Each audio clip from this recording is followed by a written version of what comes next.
Dalam mitologi Jawa, Kanjeng Ratu Kidul merupakan ciptaan dari Dewa Kaping Telu yang mengisi alam kehidupan sebagai Dewi Padi dan Dewi Alam yang lain. Sedangkan Nyi Roro Kidul mulanya merupakan putri kerajaan Sunda yang diusir ayahnya karena ulah ibu tirinnya. Dalam perkembangannya, masyarakat cenderung menyamakan Nyi Roro Kidul dengan Kanjeng Ratu Kidul, meskipun dalam kepercayaan kejawen, Nyi Roro Kidul adalah bawahan setia Kanjeng Ratu Kidul. Kedudukan Nyi Roro Kidul sebagai Ratu Lelembut Tanah Jawa menjadi motif populer dalam cerita rakyat dan mitologi, selain juga dihubungkan dengan kecantikan putri-putri Jawa. Masyarakat Sunda mengenal legenda mengenai penguasa spiritual kawasan Laut Selatan yang berwujud perempuan cantik yang disebut Nyi Rara Kidul. Legenda yang berasal dari kerajaan Sunda Pajajaran dari abad ke-15 berumur lebih tua daripada legenda kerajaan Mataram Islam dari abad ke-18. Meskipun demikian, penelitian antropologi dan kultur masyarakat Jawa dan Sunda mengarahkan bahwa legenda Ratu Laut Selatan Jawa kemungkinan berasal dari kepercayaan animistik prasejarah yang jauh lebih tua lagi, Dewi Prahindu-Buddha dari Samudra Selatan. Ombak Samudra Hindia yang ganas di pantai selatan Jawa, badai serta terkadang tsunami, kemungkinan telah membangkitkan rasa hormat serta takut terhadap kekuatan alam yang kemudian dianggap sebagai alam spiritual, para dewata serta lelembut yang menghuni lautan selatan yang dipimpin oleh ratu mereka, sesosok dewi yang kemudian diidentifikasikan sebagai Ratu Kidul, Dewi Kadita. Salah satu cerita rakyat Sunda menceritakan Dewi Kadita, putri cantik dari kerajaan Sunda Pajajaran yang melarikan diri ke lautan selatan setelah diguna-guna. Guna-guna tersebut dikeluarkan oleh seorang dukun atas perintah saingannya di istana, Ibu Tiri, dan membuat putri tersebut menderita penyakit kulit yang menjijikkan.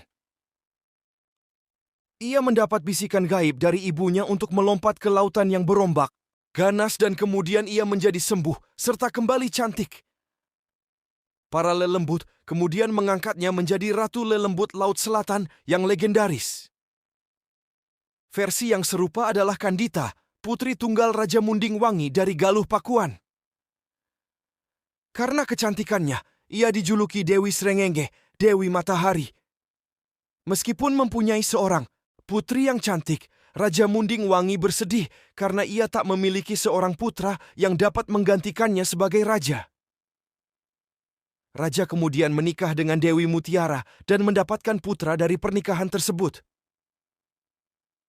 Dewi Mutiara ingin putranya dapat menjadi raja tanpa ada rintangan di kemudian hari, sehingga ia berusaha menyingkirkan Kandita.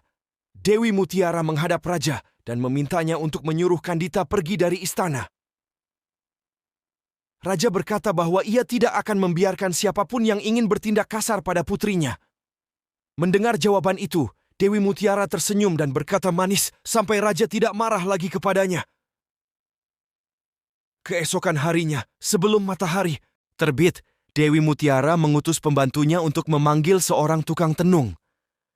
Dia menyuruh sang dukun untuk meneluh Kandita. Pada malam harinya, tubuh Kandita gatal-gatal dipenuhi kudis, berbau busuk dan penuh bisul. Ia menangis tak tahu harus berbuat apa.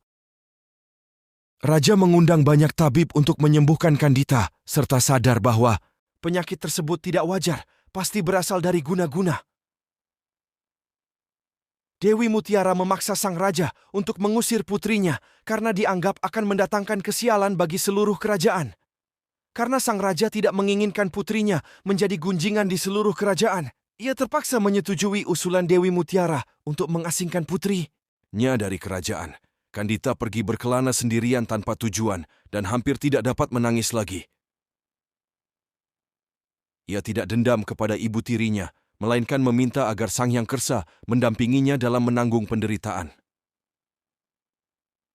Hampir 7 hari dan 7 malam, akhirnya ia tiba di Samudra Selatan. Air samudra itu bersih dan jernih, tidak seperti samudra lain yang berwarna biru atau hijau.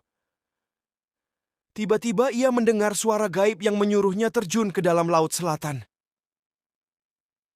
Ia melompat dan berenang. Air Samudra Selatan melenyapkan bisulnya tanpa meninggalkan bekas, malah membuatnya semakin cantik. Ia memiliki kuasa atas Samudera Selatan dan menjadi seorang dewi yang disebut Nyi Roro Kidul yang hidup abadi. Kawasan pantai Pelabuhan Ratu secara khusus dikaitkan dengan legenda ini.